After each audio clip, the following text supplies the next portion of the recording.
Love marriage वाली बहू। सुबह का वक्त था और सरला जी काफी उदास चेहरा लिए हुए पार्क में बैठी हुई थी। तभी उनकी सहेली सुमन वहां पर आती है। क्या हुआ सरला जी, आज मॉर्निंग वॉक करने का इरादा नहीं है क्या? इस तरह चुपचाप क्यों बैठी हैं? आई तो थी ये सोचकर कि पार्क में जाकर थोड़ी देर पहले टहल लूंगी, लेकिन क्या करूं, मन ही नहीं कर रहा। अरे सब ठीक है, तो इतनी परेशान क्यों नजर आ रही हैं? नहीं नहीं, ऐसी तो कोई बात नहीं है, सब ठीक है। अरे भाई, अब तो आपको खुश नजर आना चाहिए। अभी कुछ महीने पहले तो बेटे की शादी हुई है, घर में नई बहू आई है, आपके चेहरे पर तो रौनक नजर आनी चाहिए। अरे छोड़ो भी, आजकल की बहुओं के बारे में क्या बताऊं आपको। क्यों, क्या हुआ बहन जी, कोई परेशानी है क्या? कुछ किया क्या बहू रानी ने? अरे भाई, अभी तो शादी को 6 महीने हुए हैं।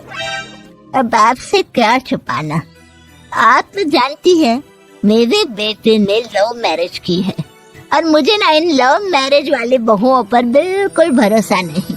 ना जाने कब मेरे बेटे के कान भर दे। अरे लेकिन सरला जी, आपके बहू बेटा तो आपके साथ ही रहते हैं, फिर आपको इस बात का डर क्यों है? पता नहीं क्यों बहन जी, अभी तो मुझे अपनी बेटी दीपाली की भी शादी करनी है। बस इसी बात को सोचकर परेशान रहती हूँ। ये लव मैरिज वाली बहू पता नहीं कितने दिन परिवार में एडजस्ट कर पाएगी। कल को अगर बेटे को लेकर दूसरी जगह चले गई तो क्या होगा?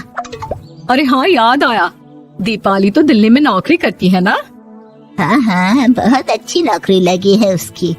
और आप किसी से कहना मत, अपने ऑफिस में साथ में काम करने वाला कोई लड़का उसे बहुत पसंद है, बता रही थी मुझे। लेकिन अभी तो आप कह रही थी कि आपको लव मैरिज और इन सब में भरोसा नहीं है। अरे तो क्या हुआ, जहाँ बेटी खुश रहे वहीं मैं खुश हूँ। और वैसे भी बेटी को तो दूसरे घर जाना है, वो लोग जाने और उनकी बहू जाने, मुझे तो बस अपनी बेटी का ब्याह करना है। अच्छा, ठीक है, जैसी आपकी मर्जी। लेकिन मुझे लगता है कि आप अपनी बहू के लिए कुछ ज्यादा ही सोच रही हैं। क्या पता वो वैसी ना हो जैसी आप समझ रही हो। सरला जी अपनी जगह से उठते हुए कहती है, अब ये तो भगवान जाने, बस मेरी बेटी दीपाली की शादी उसकी पसंद से हो जाए तो मैं गंगा नहा लूं। चलिए, बहुत देर हो गई है, मैं भी अब घर जाती हूँ। अच्छा, ठीक है, मैं भी चलती हूँ। अगले दिन जब सरला जी अपने घर पर बैठकर चाय की चुस्कियां ले रही थी, तभी उनकी बहू वहाँ पर आती है। मम्मी जी, मैंने एक जगह नौकरी के लिए अप्लाई किया था और वहाँ से सब कुछ पॉजिटिव आया है।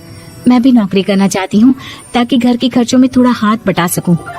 अरे बहू, तुम्हें नौकरी करने की क्या जरूरत है? मेरा बेटा अच्छा खासा कमाता है, क्या तुम्हें किसी बात की कोई कमी है? तभी सरला जी का बेटा वहाँ पर आता है। नहीं माँ, उसे किसी बात की कमी नहीं है, लेकिन वो इतनी पढ़ी लिखी है और अगर नौकरी करना चाहती है तो हमें उसे नौकरी करने देना चाहिए। कुछ पैसे घर में आएंगे, हम सबकी मदद हो जाएगी। तुम तो ऐसे कह रहे हो बेटा, जैसे ये घर तुम्हारी पत्नी की कमाई पर ही चलता है। अरे नहीं मम्मी जी, इनके कहने का ये मतलब नहीं है, बस मेरी ही नौकरी करने की इच्छा थी, इसलिए आपकी परमिशन चाहते हैं। अब भाई, मेरा बेटा तुम्हें लव मैरिज करके घर में लाया है, मैं तुम्हें कुछ कैसे कह सकती हूँ? जो मर्जी आए करो। सरला जी का बेटा और बहू वहाँ से चले जाते हैं। अब उनकी बहू नौकरी करना शुरू कर देती है। कुछ ही दिन बाद सरला जी की बेटी दिल्ली से अपने घर आती है और अपनी माँ से कहती है, माँ, मैंने आपको बताया था ना, मुझे अपने ऑफिस में साथ काम करने वाले एक लड़के से बहुत प्यार है, मैं उससे शादी करना चाहती हूँ माँ। हाँ, तो मैंने कब मना किया? अगर तुम उसे पसंद करती हो तो उसके घर वालों को कहो, हम आपस में बात करके तुम्हारी शादी तय कर देते हैं। अरे लेकिन माँ, एक बहुत बड़ी परेशानी है। क्या परेशानी है बेटा?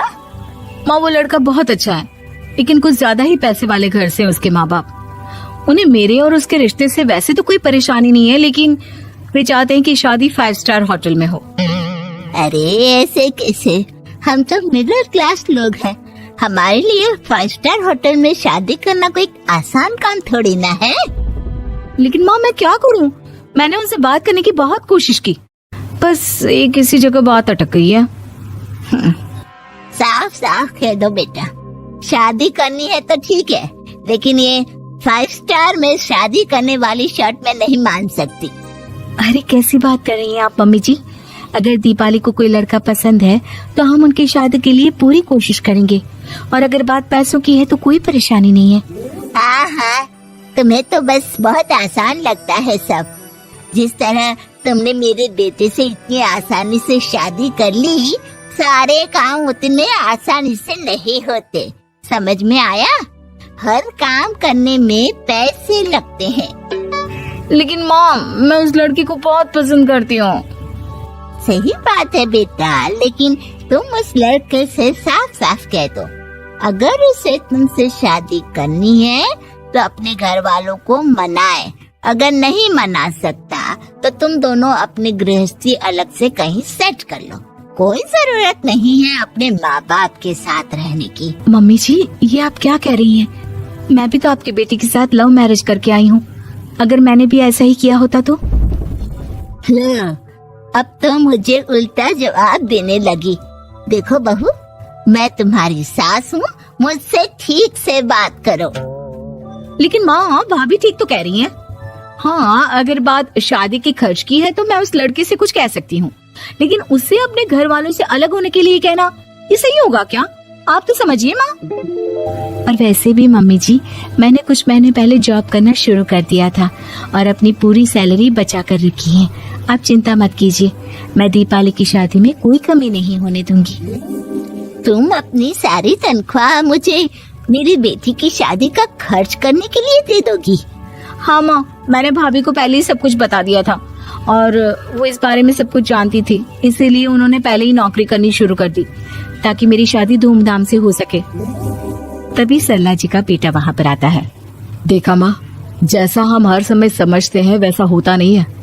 आपको लव मैरिज करने वाली बहू से नफरत थी ना, लेकिन अपनी ही बेटी की लव मैरिज पर आपको कोई एतराज नहीं था। ये तो गलत बात है ना। हाँ बेटा, सही कह रहे हो तुम। बहू, मुझे माफ कर दो, मैंने तुम्हारे बारे में गलत सोचा।